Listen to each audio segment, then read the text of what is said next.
This is Eddie Hearn, Matchroom Boxing. You are watching Sporting Icons. You don't need to be anywhere else.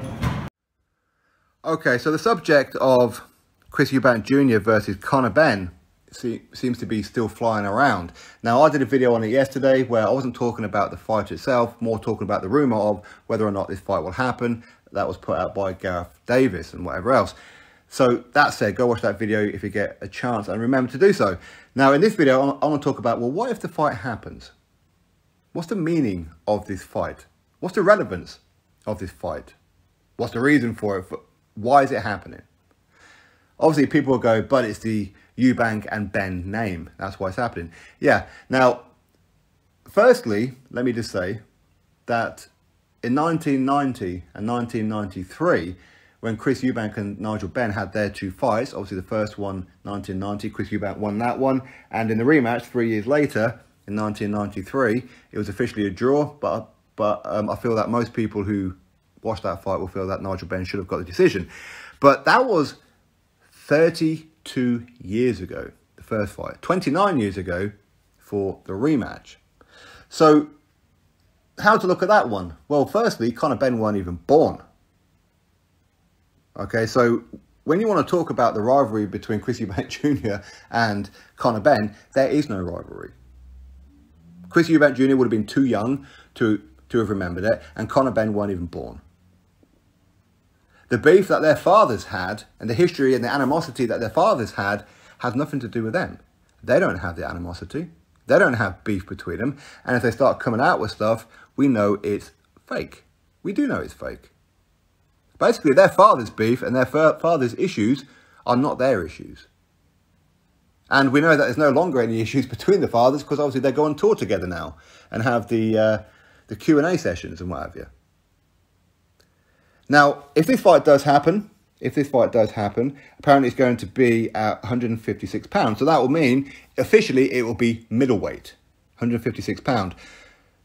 Obviously, it's 2 pounds over the 154 pound super welterweight limit.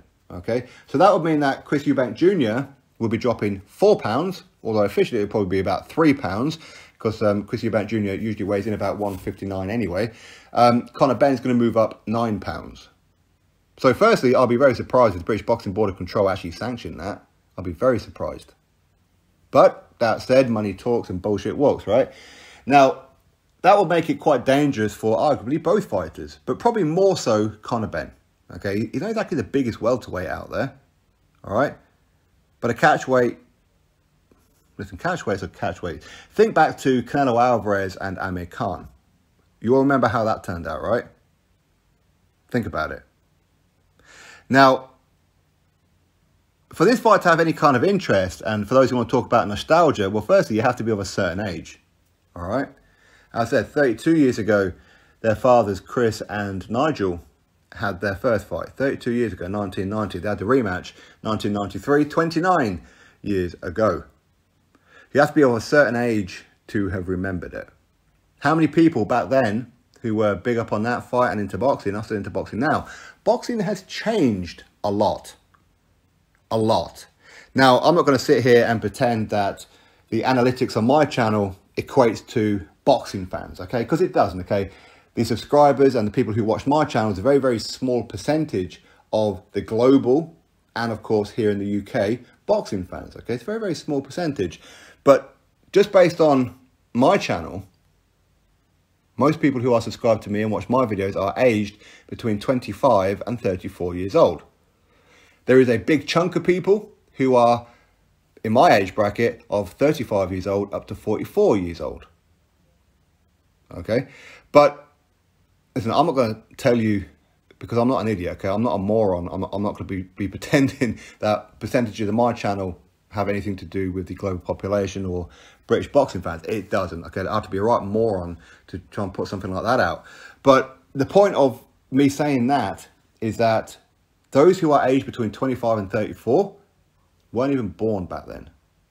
And for those of you who were 33, 34 years old, kind of age range now, you won't remember any of that. You won't remember it because you'd have been too young. Those of you who are in my age bracket, 35 to 44 years old, you might just remember it, depending on what side of the spectrum you are of the 40-year-old. you might just remember it. Now, I was always a big Nigel Benn fan. I was. And a lot of that was from my dad. Of course, I was a big Frank Bruno fan, and then a bit later on, Lennox Lewis, and so on. But for me, I don't really remember too much about their whole rivalry. Of course, I've seen it, and I've seen it numerous times as a kid. Of course I did, because my dad used to have this thing about recording boxing fights, okay, on VHS videos. For those of you who are old enough to remember that, where we used to have a top loader. At one point, they used to chew up some of the VHS videos. But, of course, my dad used to watch and put on some of those videos. So, of course, yes, I've seen the fights, but the beef and the press conferences and all that kind of stuff, I don't remember too much about that. But I know about them because, obviously, nowadays we have YouTube and we can look back on some of it. But how many of us are, firstly, still alive? Okay, congratulations if you are, if you remember any of it. But also, how many people back then are still boxing fans right now? Maybe some of you who maybe were old enough to remember it, maybe you weren't interested in boxing back then, but you are now.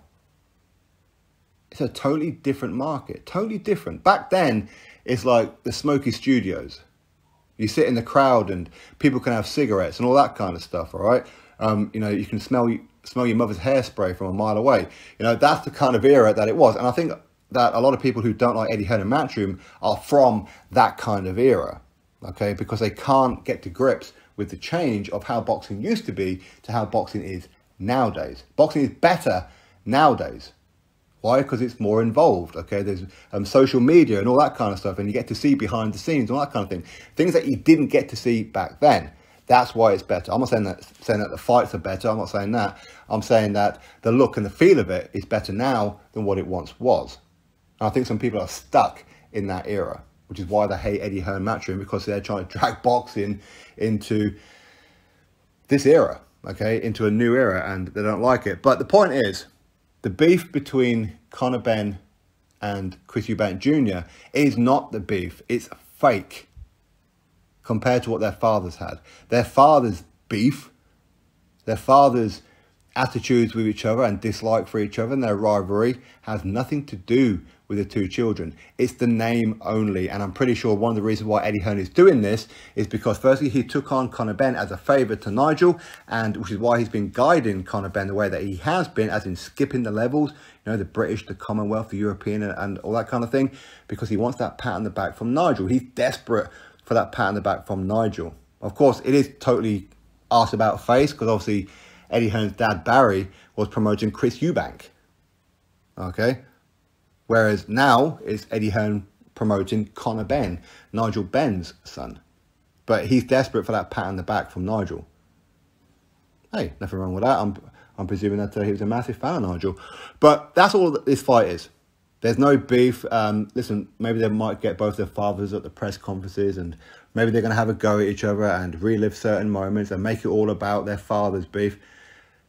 Listen, Chris Eubank Jr. and Conor Benn, you guys have been fighting for a long time to get out of your father's shadow. What, to step right back into it? Come on, lads, think about it. Money grab. Money, that's all it is. Now, if this was at the end of their careers, okay.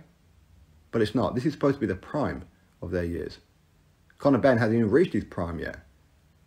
This is the prime years for Chris Eubank Jr. Why do you guys want to fight now for? That's silly. Don't you have world titles to be going after? Drop your thoughts below, click thumbs up, subscribe, and I'll catch you in the next video.